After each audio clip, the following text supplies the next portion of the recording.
ही गुजरातला मुंबई हवी होती आणि महाराष्ट्राला मुंबई देऊ नका असं म्हणणारे पहिले कोण होते? वाईट याच गोष्टीचं वाटतं की ज्यांच्याकडे आम्ही आजपर्यंत आदराने पाहत आलो आम्ही, त्यांनी सांगावं की मुंबई महाराष्ट्राला मिळणार नाही म्हणून. आणि ते होते पहिले होते वल्लभभाई पटेल. तुमचा विश्वास बसणार नाही. आचार्य यात्रांची पुस्तकं वाचा, मग तुम्हाला समजेल, सगळ्या गोष्टी समजतील. इतिहाला पहिला विरोध कोणी केला होता?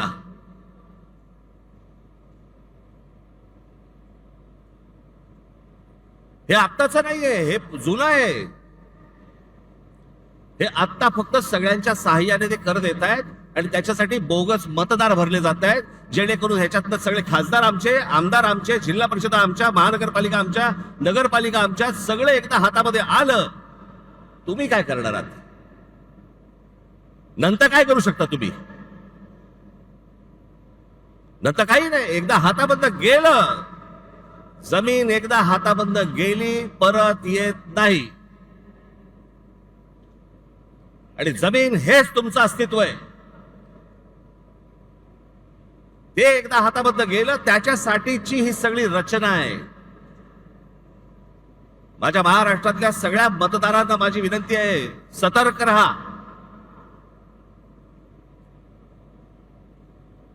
आणि म्हणून मी तुम्हाला आज सर्व यादी प्रमुखांना इथे जे मी बोलवलंय, सगळ्या गोष्टी टप्प्याटप्प्याने होणार, बरोबर होणार.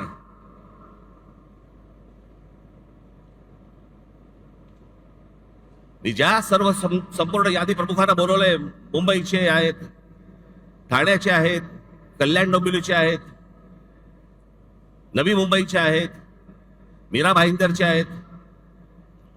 घराघरामध्ये जा.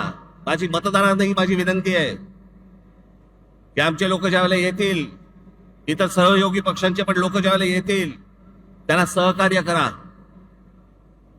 एकेका घरामध्ये 800 माणसं भरली जात आहेत, नावं दिली जात आहेत. 700 माणसं, 800 माणसं, 1000 माणसं, 500 माणसं, जे मतदार नाही आहेत. पण अशी सगळी खोटी नावं भरून हे निवडणुकांना सामोरं जायचं म्हणतात.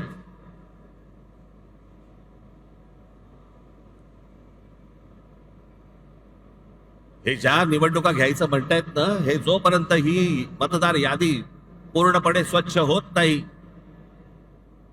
सर्व राजकीय पक्षांचं समाधान जोपर्यंत होत नाही, तोपर्यंत या महाराष्ट्रामध्ये निवडणुका घेऊनच दाखवा.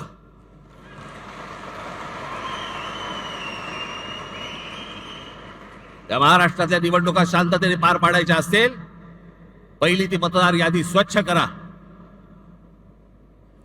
जो मतदार आहे त्याचा आदर करा.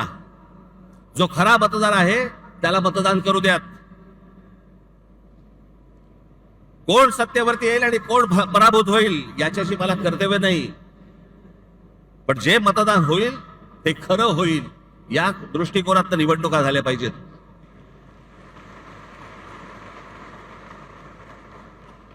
त्याच्यामुळे आता सर्व माझ्या यादी प्रमुख जे आहेत,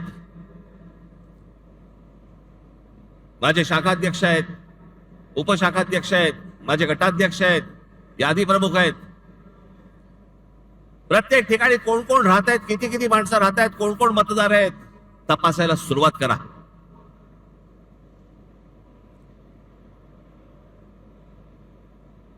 हे जे या लोकांनी शेड खाऊन ठेवलं ना, सगळ्या गोष्टी बाहेर येतील, बरोबर बाहेर येतील. येतातच आहेत, सगळेजण आणतातच आहेत. सगळ्या महाराष्ट्रभर हे सगळं सुरू झालं पाहिजे. आणि फक्त आपल्याच पक्षासाठी नाही म्हणत मी, इतर पक्षांनी देखील प्रत्येक घराघरामध्ये गेलं पाहिजे, तपासलं पाहिजे. आणि निवडणूक आयोगाला आमचं सांगणं आहे की हे जोपर्यंत स्वच्छ होत नाही, तोपर्यंत निवडणुका तुम्ही घेऊ नका. महाराष्ट्रामध्ये निवडणुका घेऊ नका. आधीच 5 वर्ष झाली आहेत त्या सगळ्या निवडणुका होऊन. अजून 1 वर्ष गेलं तरी चालेल, पण निवडणुका त्याच्याशिवाय होता कामा नयेत या महाराष्ट्रात. ह्याची जी सगळी घाई सुरू आहे ना, ती घाई याच्यासाठी सुरू आहे, कारण ह्यांनी सगळं जमवलेलं आहे गणित.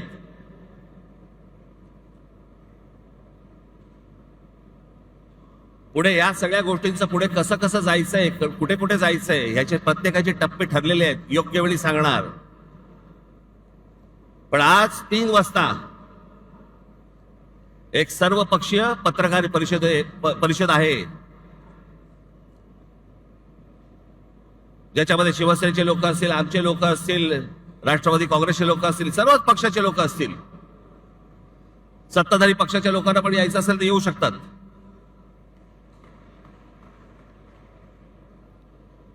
आणि पुढचा कार्यक्रम काय आहे हे आज 3 वाजता तुम्हाला सांगण्यात येईल.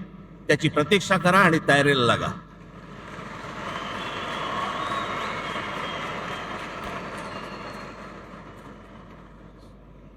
जिथे जिथे तुम्हाला शक्य होईल तिथे इथे सगळ्या गोष्टींची तयारीला लागा तुम्ही. हे तुम्हाला आज 3 वाजता तुम्हाला समजेल.